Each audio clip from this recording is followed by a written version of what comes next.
in terms of your performance when it comes to asking questions, answering questions, and representing the class. So those who represented the class for the first part of the course, I think I have 6 of you. You guys are supposed to get the full mark for that. And moving forward, if anyone is willing to help, the person can come and help us, and obviously get a grade for it. If not, I'll still go with the old guys who have helped us in the past, and hopefully that might be easier. So again, if you are willing to be there for today, let me know. If no one is showing up, I probably have to go back to the ones that I know already. So I'll give you guys a minute or two. If no one is showing up, then okay then. Link, go ahead, you be there for today, and that'll be great. Thank you. So today's class is going to cover the 2-period model, which is, I believe, chapter 9 or so. I'll start by looking at what we need to know in terms of the budget constraint and all that. So let me just give you guys the outline as to what we need to do for today. We have the 2-period model, consumption savings model.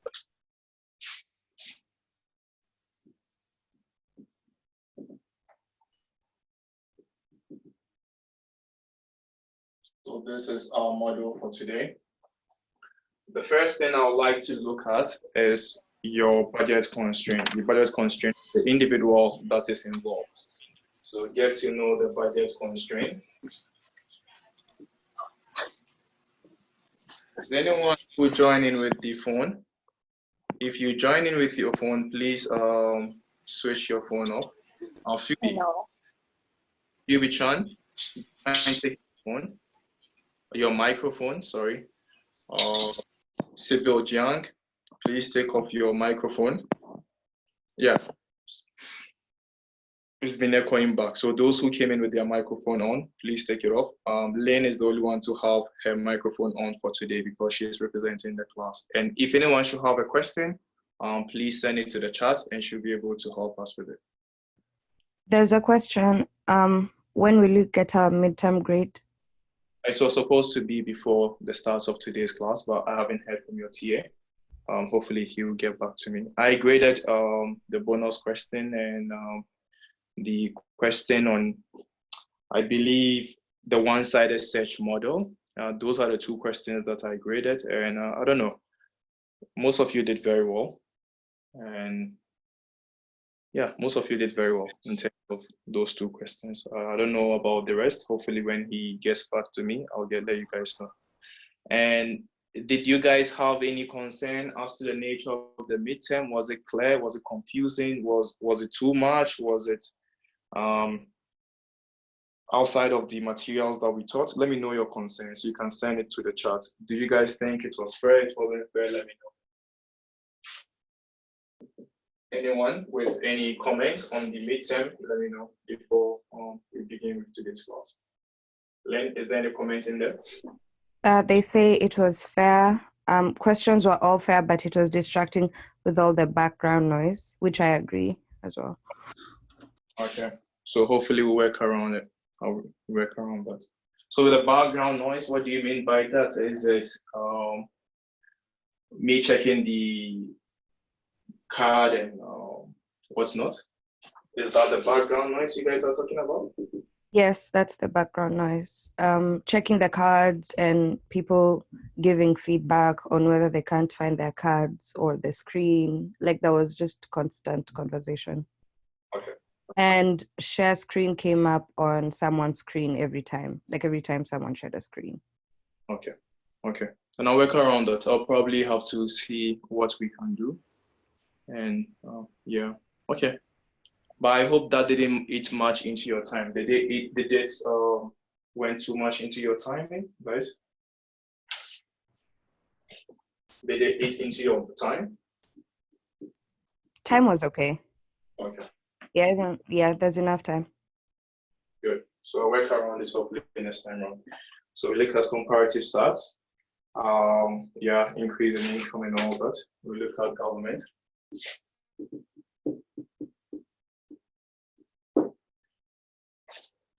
Then we look at what we call the Ricardian equivalence.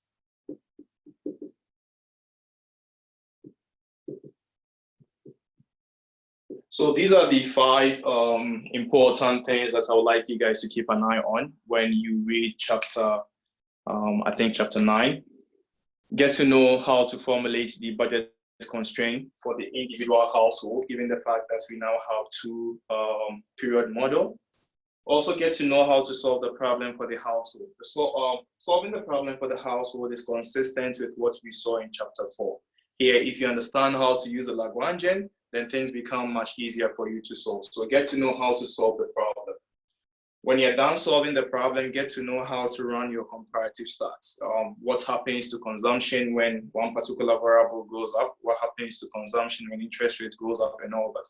So get to know how to play around it and get to know how to understand the graphs in terms of the comparative stats as well, just like what we did in the previous chapters. Now we have to introduce in government. So government is also, in terms of their spending and their budget constraint, is more or less consistent with what we saw or what we will be saying in terms of the household. And lastly, we combine what the government is doing to what the household is doing, and we come up with a new theorem which we call the Ricardian equivalence, which basically says that increasing taxes or reducing taxes does not matter much, given some conditions, which you have to understand. If you understand those conditions, then life becomes easier, and you can now use a Ricardian equivalence to answer a couple of questions. So this will be what I'll be concentrating on, given what we have for today.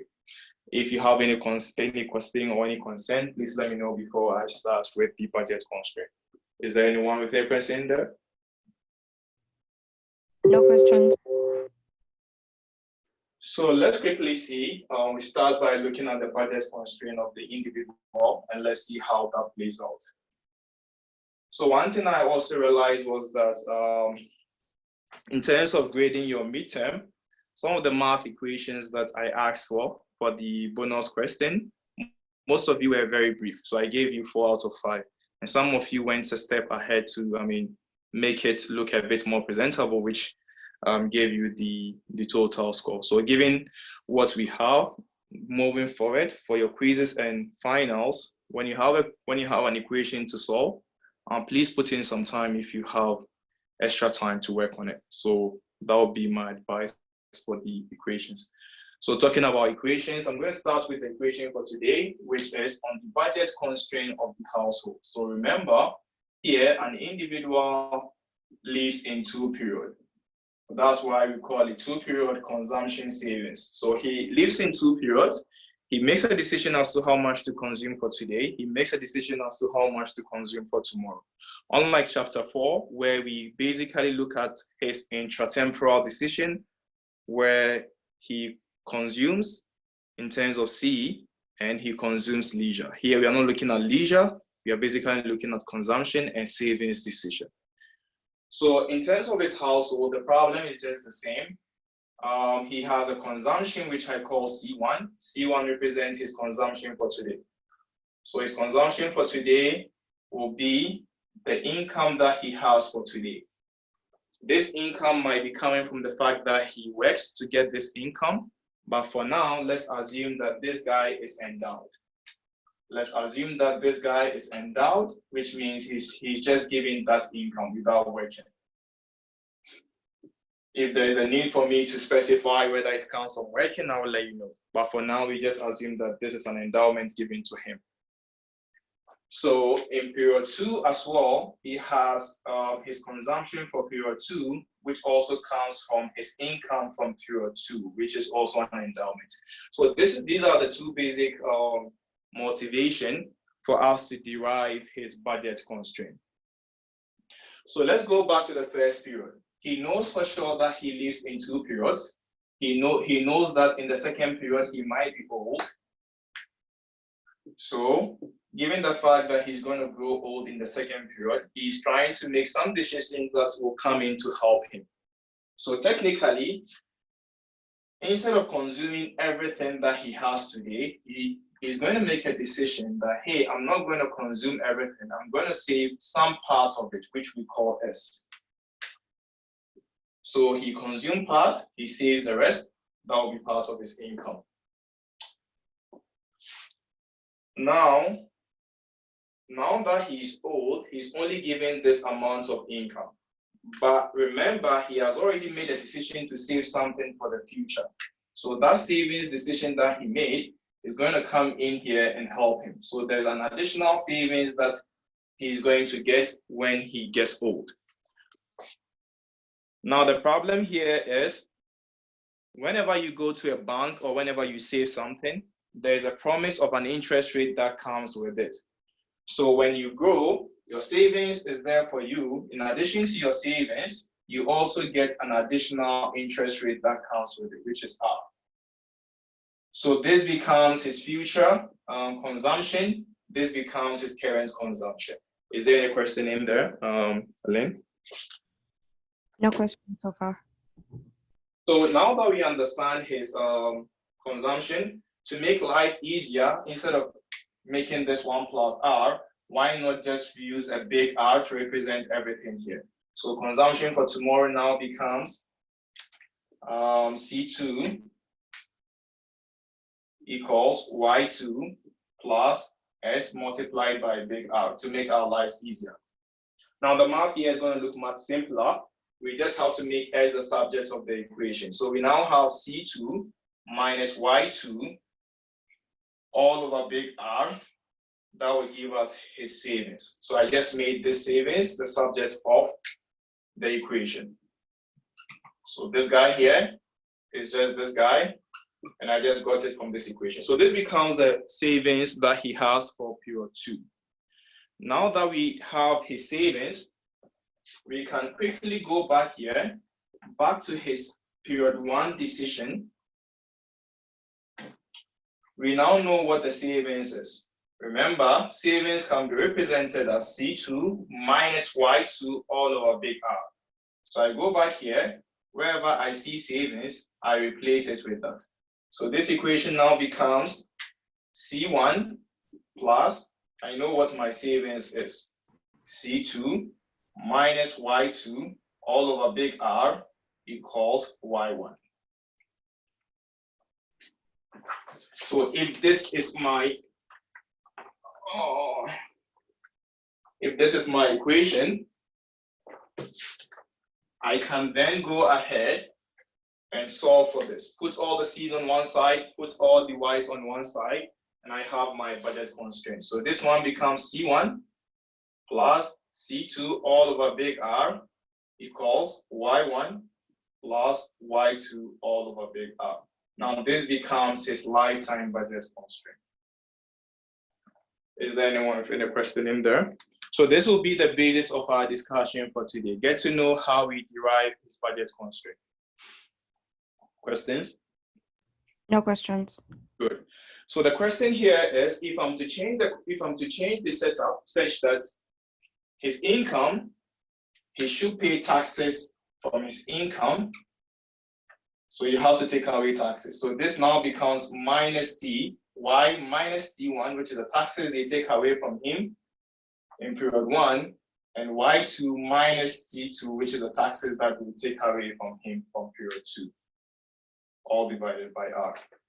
If we introduce in the government to take away the taxes, then his budget constraint will now change from what we had initially to subtracting T1 and T2 over R. Get to know how that works as well. If you have questions on that, let me know. So now that we are done with his budget constraint, we can go ahead and see how to solve his problem, the decision that he's facing. So remember, for every individual, just like what we saw in chapter 4,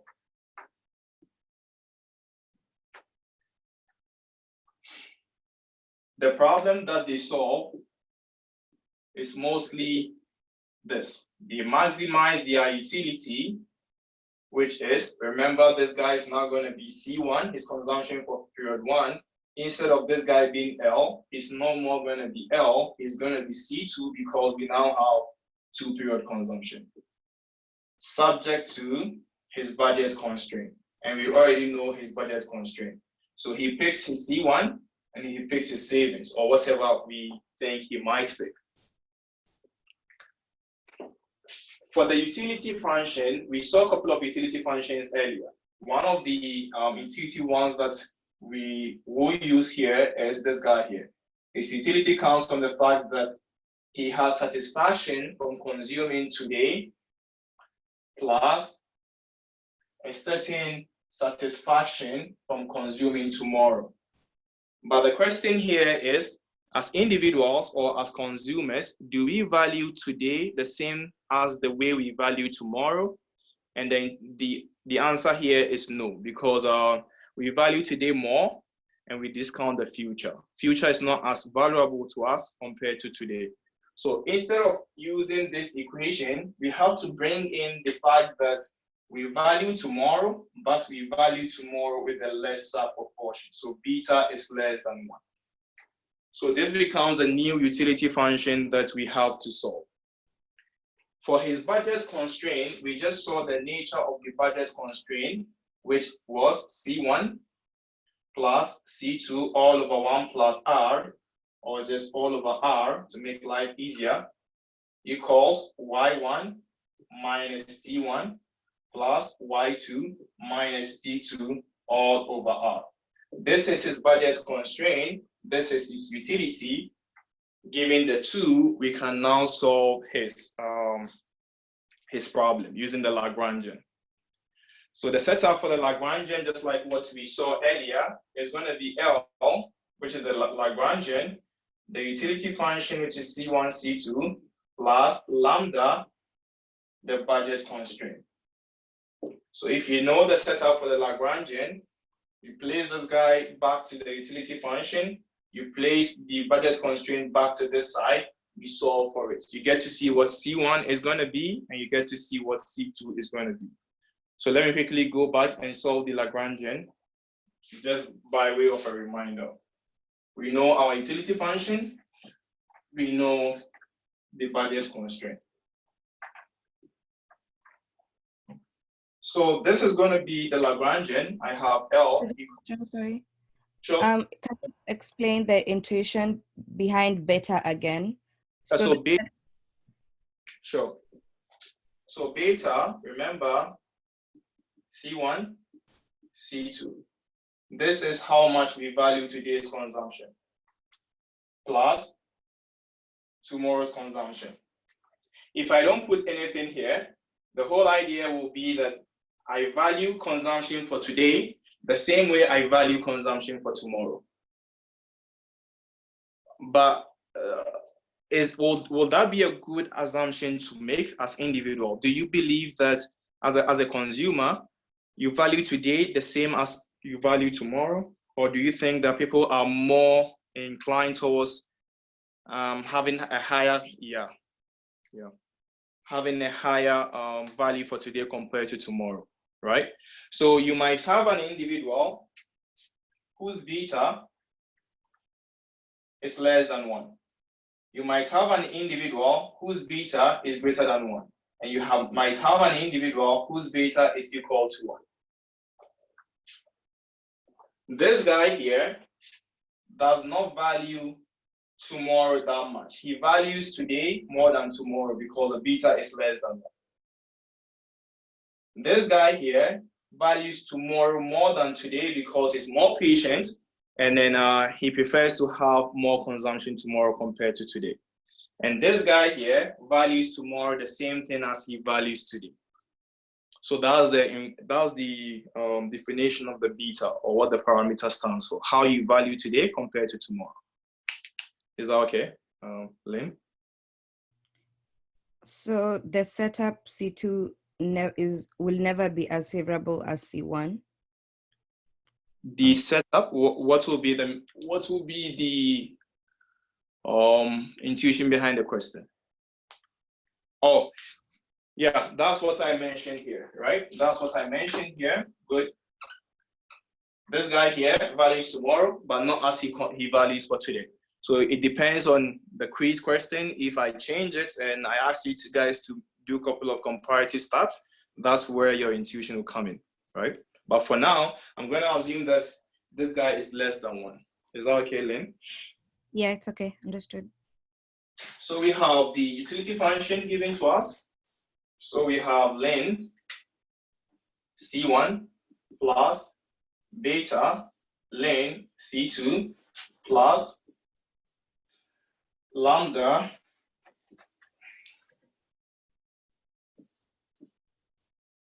C1 plus C2 all over R minus Y1 minus T1 plus Y2 minus T2 all over big R. So this is the Lagrangian setup. If you have questions on that, let me know.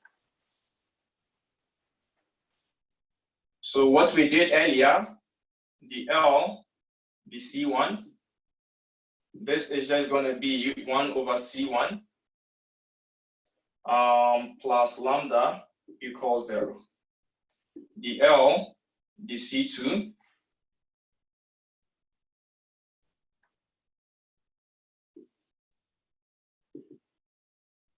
this is going to be beta over C2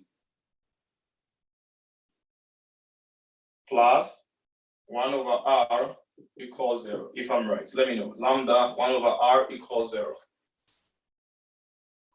And the L, the lambda, will just give me the budget constraint, which I wouldn't want to repeat here. And as we saw earlier, I can move this guy to this side. He becomes minus lambda. This guy becomes minus lambda. I put the R back here. So lambda is the same as lambda. Combining these two equations, I have 1 over C1 equals R beta over C2. Because lambda is the same as lambda, I can use this equation to rectify that. So basically what you can say here is that you now have a situation where C1 RB equals C2. Or you can also say that C1 equals C2 over RB. So this will be your first step. Getting to know what C1 is in terms of C2 and getting to know what C2 is in terms of C1. Lynn, is there anyone with any question with the Lagrangian? No, good so far. Good.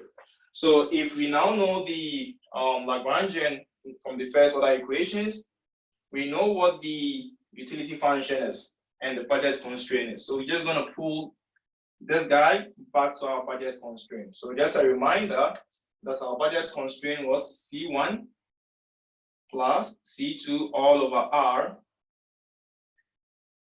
equals Y1 minus T plus Y2 minus T2 all over R. We know what C1 is in terms of C2, right? So what we can do here is wherever we see C2, we can replace it with C1. So this guy here can now be C2 over R equals, to make my life much easier, I'm going to represent everything here as Z, big Z. I don't want to repeat them. So I'm just going to write Z to represent them. C1, I know what C1 is. C1, which is here, can be said to be C2 over RB, right? So technically I have C2, 1 over RB plus 1 over R equals Z. So my C2 would therefore be Z multiplied by, move everything back to this side, right? Let me see whether I have space. Is that okay with you guys? I don't know whether I have space. So I have Z multiplied by these guys here. Is that okay with you guys? Should I break it down further? Lynn, is there anyone with any concern in there? No, everyone's good so far. Okay then. So this becomes C2. Now let's see what C1 will be if we are to replace C1 instead, right? So this is what C2 is. So using the same equation, I'm going to use the same exercise. Claim this guy, and find them in terms of C1. So I'm going to use this condition. I know that C2 is the same as RB multiplied by C1. So I have a budget constraint which says that C1 plus, I know what C2 is. C2 is given to me as RB C1 all over R. Again, equals to big Z, just to make our lives easier. This guy cancels this guy. I now have C1 plus beta C1 equal to big Z. Again, to make my life easier, this is C1, 1 plus beta equals big Z. Again, I can divide them with 1 plus beta. So this is how to solve for C1. So we just finished solving for C1 and C2, and that's the end of solving the equations for the household. Now the question here is, how do we do the comparative stats? If you have any concern as to how we solved it, please let me know. So far, questions in there? good. People are good. Okay. So let's quickly see how to do the comparative stats. We have C1, we have C2.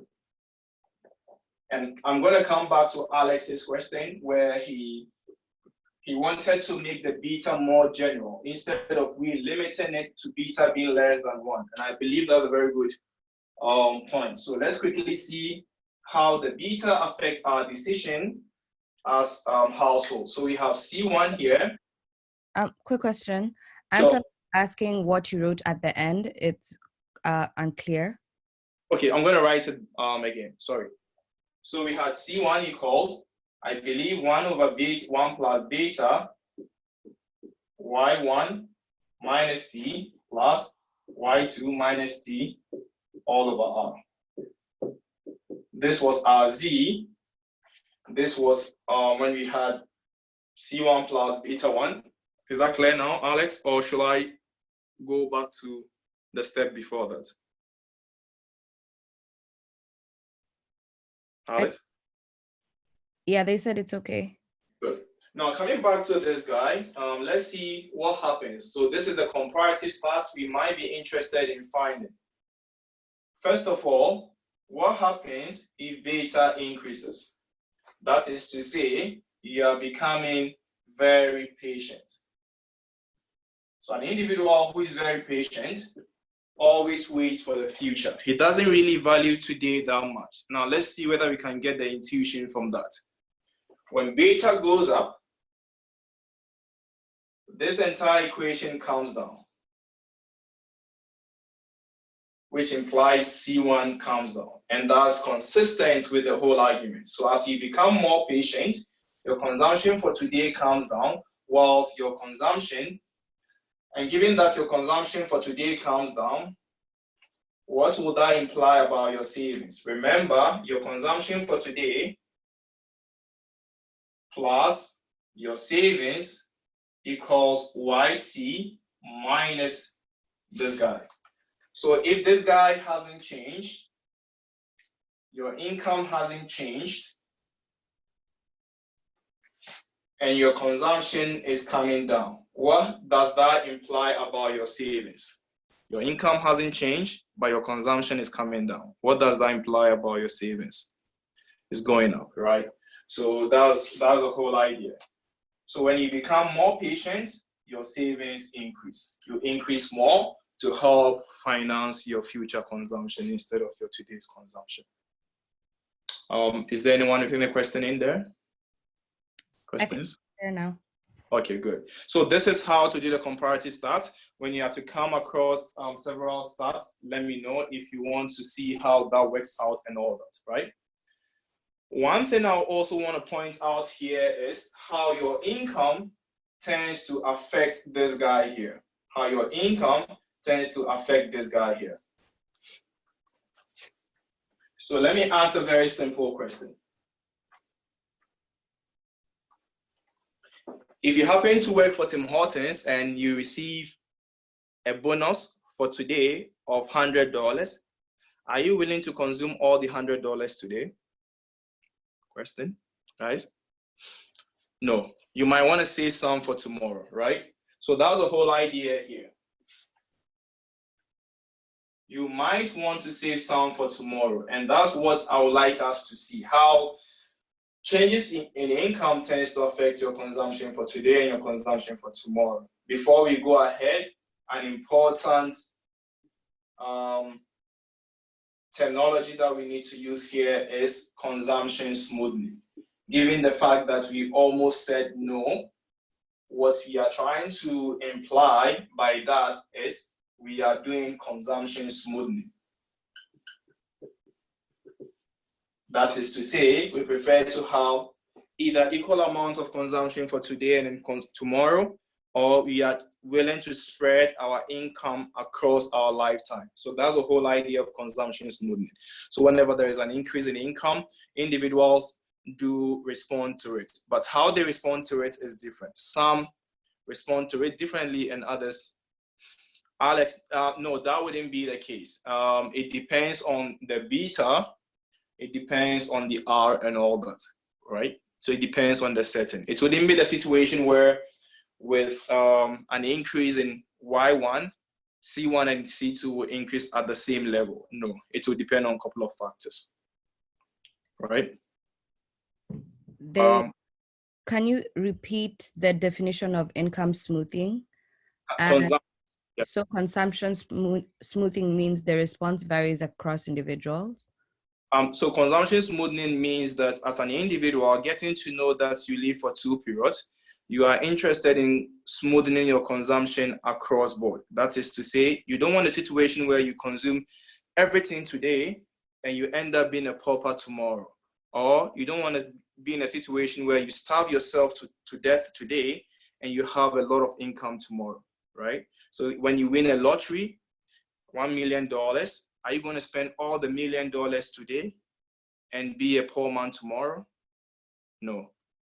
You want to smoothen your income across board such that how you consume is equally better off. Is there anyone with any question? Can C1 and C2 each equals in the average lifetime? It might be, yeah, it might be. But again, as I said, it depends on a couple of factors. It depends on what the R is. Are we changing the R across board? It depends on the beta and all that. So if you have an individual who has an equal amount of B, if I have an individual who is equally patient between today and tomorrow, which is his B1 is the same, and a couple of factors haven't changed that much in the economy, then obviously C1 will be the same as C2. Right? But if B is not the same and the interest rate is also varying, then there is a problem. Understood. All good? All good? Yeah, we're good. Good. So let's quickly see how to draw this guy on the graph. So drawing the guy on the graph is just the same as what we saw earlier in terms of chapter 4. So we have C1 here, we have C2 here. And remember, the budget constraint was C1 plus C2 over R equals Y plus Y2 over R. I'm taking away the taxes just to make my life easier. If you want to bring the taxes, that's equally fine. So here, C2 is on the y-axis, so I just make sure it goes back to the y-axis. So I have C2 here, everything here, let's call it big Z. C1 goes here. They all have R here. So R here minus R here. So this is your equation to work with. So just ask yourself those basic questions when you want to plot. What is the value of C2 when C1 is 0? Somewhere here. But it's just going to be C2 equals Z multiplied by R. You come here, you ask yourself the same question. What happens to C1 when C2 is 0? You put in the value here and you have the budget constraint. Is that okay with everyone? Is that okay? If the math is not okay, let me know. No question, so I'm guessing it's okay. Yeah, I hope so too. Now let's quickly go to endowment. So imagine a situation where I had Y1 to be 50 and Y2 to be 50. So if this is the endowment given to you, it might be somewhere here. 50, C1, and maybe C2 equals 50. So you're an individual, you are given $50 today and promised $50 tomorrow. So this will be your endowment point. You consume what you have for today and you consume what you have for tomorrow. You don't care about saving, neither do you care about borrowing. But if given this position, you decide to go to Alex and tell Alex, hey, Alex, you know what? I want to be somewhere here. There's a question. Yes, question, Lynn?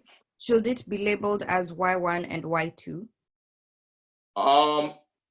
Not necessarily, because here, this is a graph that takes into account your consumption for today and your consumption for tomorrow. And the fact that I'm putting C1 and C2 here, even though these guys happen to be Y, is that Y represents how much you consume. So they are technically the same, right? That's the basis of our argument, right? This is how much they were given in terms of their endowment, and this is how much they decided to consume, right? So if you happen to be an individual who prefers to be on this point, it basically tells us that you prefer to have 70 in terms of your consumption for today and perhaps 30 in terms of your consumption tomorrow. So this individual is someone we call a borrower, because there's no way you can consume 70 unless you borrow extra $20 from a friend. And when you come to the future, you have to go back and pay the $20 that you took. That's why your future consumption is less. So when you happen to be below the E on this point, we call you a borrower.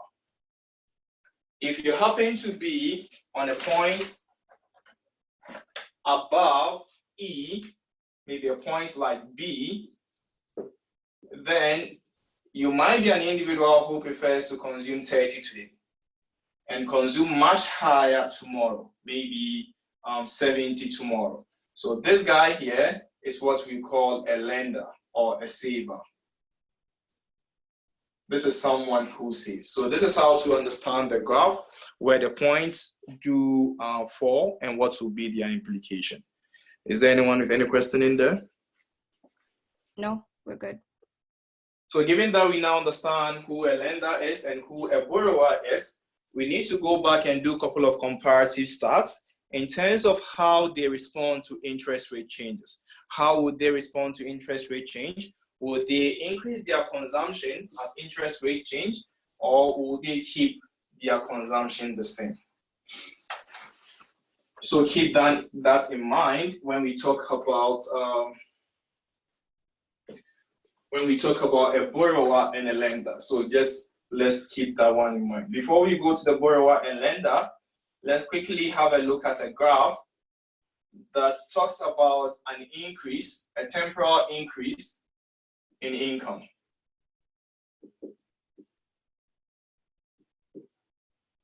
So if you happen to be an individual who has an increase in income, so this might be your initial point. C2, C1, point A, point B. This is might be your indifference curve. You might want to be somewhere here. This might be your consumption. With an increase in income, a temporal increase in income, this is going to be very important as we go along. With a temporal increase in income, the whole idea here is your budget will now shift upward because you can afford much higher. So when you have an increase in your income, your budget will shift much higher. And remember, we still have your indifference curve that we might have to draw somewhere here. So we have point C and point D here. What I would like to point out here is when your income increases, this is going to be point E, and let me call this point here point F. And this is going to be very important. Please stop me if you don't get it. Please stop me if you don't get it. This is going to be point F. This is a point that you can afford, and this is a point that you can afford as well, point E and point F. Now the question here is, if you decide to go with point F, what does it imply about your new consumption for period 2? This will be the question for the class. If you decide to go for point F, no change, right? If you decide to go for point F, you still have the same consumption just as before you had the income increase. So your C2 will be the same. What about point E? What happens to your C2? Will it increase or be the same? Point E. Anyone to help me for point E? Anyone in there to help me for point E? It's going to increase, right? Now the question here is, which of these two is consistent with consumption smoothing? Which of these two is consistent with the consumption, exactly, point E, right? So this is consistent with the consumption smoothing idea.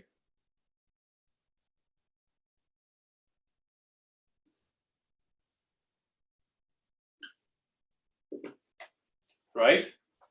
So the whole story is, you receive a temporal increase in income today. With this increase in income, you could have gone to point F by consuming everything, but you didn't. You went to point E. And by going to point E, your C2 is going to increase to a new point here. Now the question here is, how can you have an increase in C2? Through which mechanism can you achieve this new point E? This is a difficult question. Saving, right? You have to save for today.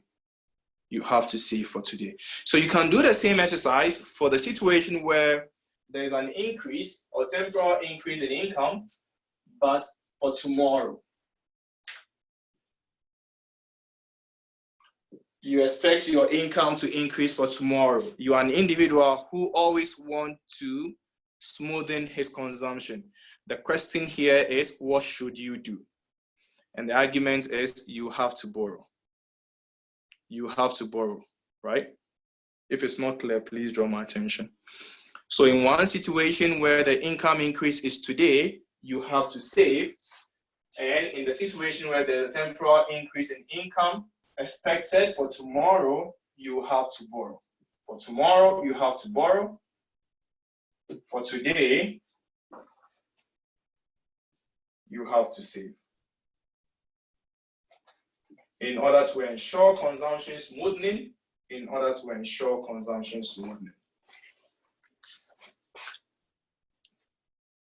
Hello, Lynn, are you there? Hi, Lynn. John? I think Lynn is not here. Do you mind helping me out? Oh, I had a problem with my mic. No problem. Is the logic behind consumption smoothing that we assume C1 and C2 are normal goods? Yeah, that's part of the assumptions that were made. So if you had to read the book, realize that they were trying to draw us back to the properties of the indifference curve that we saw in chapter 4. So normal goods was part of it, and diversification and all of it. Was that it? Yeah. Okay. Yeah. Questions? If you have further questions, let me know. So these are a couple of questions that you should expect when you expect income to increase today, as against when you expect income to increase tomorrow. And again, what should you do in both situations? And what will consumption smoothing imply? Tanya has a question. Can you explain why we have to borrow if an increase in tomorrow again? Yeah, that's a good question. So have a look at this situation. You work for Tim Hortons and you earn $100, but you expect tomorrow, due to an investment that you made or due to a promise that your parents made to you, you expect to receive a higher income tomorrow, maybe $1,000. The question here is, will you still work with Tim Hortons, get the same $100 and be a pauper and wait till tomorrow and have $1 million and consume everything tomorrow? No, you wouldn't want to do that. You want a situation where, hey, I know that I'm going to be rich tomorrow. Why not borrow against that? Bring some of the money to this period so that I have a better life today and tomorrow, rather than being a poor man today and a very rich man tomorrow. And that also applies to the student's loan, right? Students technically believe that they are going to be very rich after school. They are going to get a very good job. Now, how would they get to achieve that? They have to go in and get students' loan, borrow against tomorrow, because they know for sure tomorrow they're going to be rich. So they borrow in order to, smoothen their lifetime. Is that okay with everyone? Questions? Yes. So this I have in terms of the income and how that affects our decision for today as against tomorrow. One thing we don't know for sure is interest rate. Interest rate is a very difficult thing for us to understand. And please pay attention to it. It might be difficult. So just let me know if that's not clear. So interest rate. For income, that's fine. Interest rate has the same issue that we saw when we talked about wage. Remember, under wage, we have substitution effect and income effect. And under non-wage income, it was just straightforward. We can know what happens to your decision. So the same thing happens here, interest rates. What happens to our decision when we have interest rates changing? And remember, interest rate happens to be our R.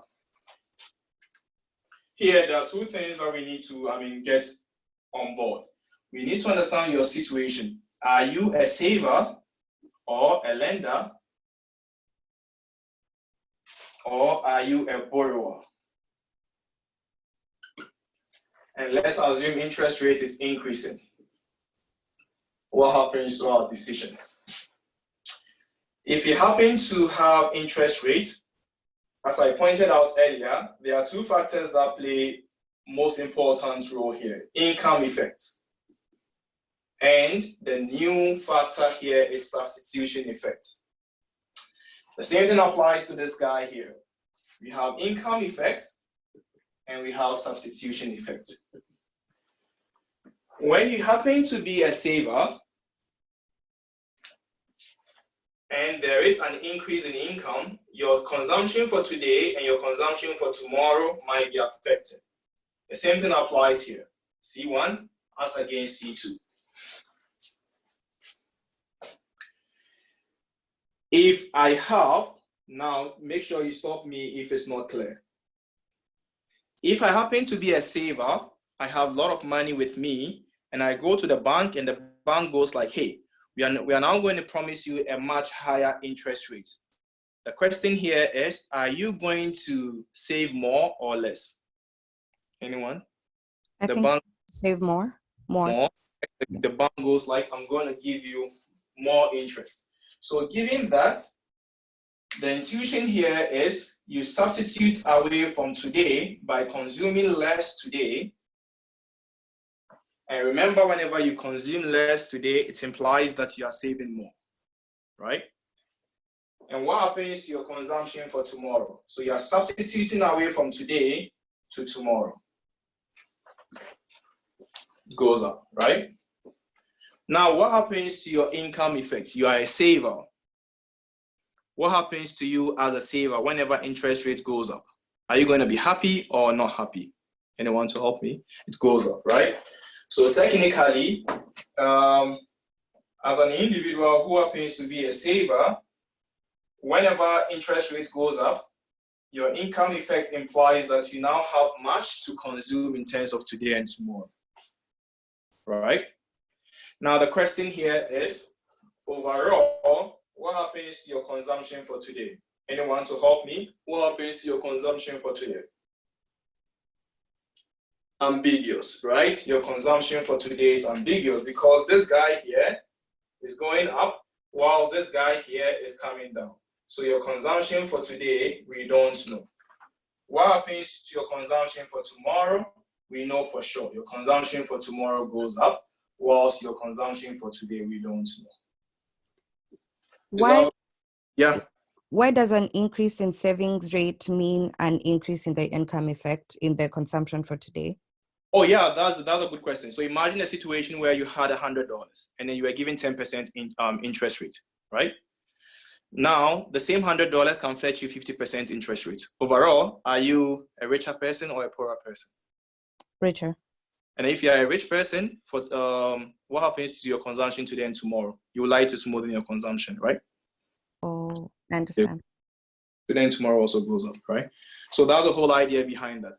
But this guy here, unlike this guy is just the opposite in terms of understanding their dynamics. Here, remember, he had his consumption today and his consumption tomorrow, his consumption today and consumption tomorrow. If you happen to be in the chat room, type present. Make sure you use the name that you have on the canvas. I want a situation where I have different names. It happened this morning, so please keep an eye on that. So I have a situation where you happen to be a borrower. Interest rate is very high. Would you borrow more or would you borrow less? The intuition is that you would rather not borrow more. Your consumption for tomorrow might go up. For the income effect, you are poorer today and you are poorer tomorrow as well. So we know what happens to C1 for the borrower. We know what happens to C1, but we don't know what happens to C2. C1 comes down, but we don't know what happens to C2. Is there anyone with any question in there? So you are a borrower. You used to pay 10% interest on your loan, but you are now paying 20% interest. Are you a rich person or a poor person? You're a poor person. You're becoming, poorer and poorer. So that's the whole idea. So get to know when interest rate change, who happens to benefit, who happens to be on the good side, and get to know what happens to saving. Now, this might be a technical question, but keep your eye on it if you can answer it. Overall, what happens to the savings decision of a saver? What happens to the savings decision of a saver? Overall, what happens to the savings decision of a saver? Is it going to go up or down? Goes up, John. Okay. Saves more. Okay. Anyone again? I think it goes up as well. Okay. Everyone goes up. Now it is ambiguous. Yeah, not sure. We are not sure because we don't know what's happening to your consumption today. We don't know whether your consumption today is increasing or reducing, right? So if we don't know your consumption behavior today, we wouldn't know your savings behavior as well. Unless we know your consumption today, then we can tell what your savings is going to be. Is that okay with everyone? Is it confusing? Understood. Remember, savings equals Y minus C. But we don't know this. This guy is constant, so we wouldn't know this. Right? What about the borrower? What happens to his savings decision for the borrower? Anyone? What happens? Question on C1. Yeah, is that? But if C2 is increasing unambiguously, can we say that savings must be increasing? Exactly, because the only thing we need to know to make a decision on savings is C1, right? Regardless of what happens in the future about our C2, that is not of importance to us. If we know what's happening to our C1 today, then we can tell what's happening to our savings for today. Is that okay? So what happens to the borrowers? In the lending case. Yeah. In the case of the borrower, what happens to his decision? Is he going to save more or less? More. Goes down, not sure. Goes up, right? He's going to save more because his consumption today is less. So which will imply that his savings for today has to go up. So the question they were asking was for the first one, for the saver. What happens to him? Yeah. We already know that his C2 is going to be increasing no matter what. So doesn't it mean that C1 has to increase as well? We don't know, right? So here, we remember there are two competing effects. We have income effect and substitution effect, right? Income effect is predicting that this guy is going to go up. So that's okay. But substitution effect, we don't know what's happening to it, right? One is predicting higher, one is predicting lower. So we don't know what's happening at the end of the day for the saver, for today's consumption. That's where the ambiguity is coming from. John, did I answer your question? Len, did I answer your question? Let me know if it's not clear. Yes. I'm waiting for John to reply. Yeah, John, yeah. Says a little unclear still. Yeah, John, just take the mic and ask if you have question. Yeah, sorry about this. Yeah. I guess I'm just curious. I understand why in the borrower's case, it's clear that savings goes up because present consumption goes down. That much is clear.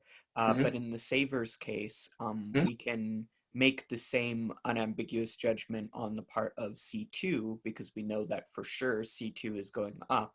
So if C2 is for sure unambiguously increasing, can we then not also say that savings is increasing in the saver's case as well? Or is that wrong? That's a good point, but let me give you an example here. Imagine I have a situation where I used to have $100 and I saved $10 from it, and the interest rate in the economy happens to be only 1%. Now I go to the bank and they tell me that the interest rate is 1,000%. Do I still need to, save $10 or less? Oh, so if the interest rate increases, then you can save the same amount of money or less in the present and then receive the same increased amount in the future. Exactly, yeah. I see. Okay, thank you. Sure. Anyone with any question?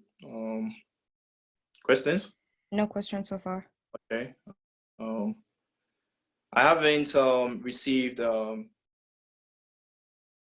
the next line of action is the Ricardian equivalence, which talks about how the governments do behave and all that. But I have to motivate it with a couple of equations, which I don't think I have much time to do. So I'll have to do that on Thursday. But for now, if you still have issues with your midterm questions, or if you need any clarification on any of the questions, let me know. So this is how I told him to grade it. For the true and false questions, whenever you say something is true and it happens to be true as well, and the explanation is off, you wouldn't get the full mark. The opposite, when it is true and you say it's false, but you give a very concrete explanation, you might get 50% or 75% of the mark. So that's what's happening for the true and false questions. For the equations, as I pointed out earlier, I wanted a bit, more detail for the bonus, which I graded. And once again, so that's mostly it. If you happen to come across your midterm and you don't seem to understand anything, you can talk to your TA or you can talk to me. Okay? If there are any questions, let me know. If there are none, let's call it a day.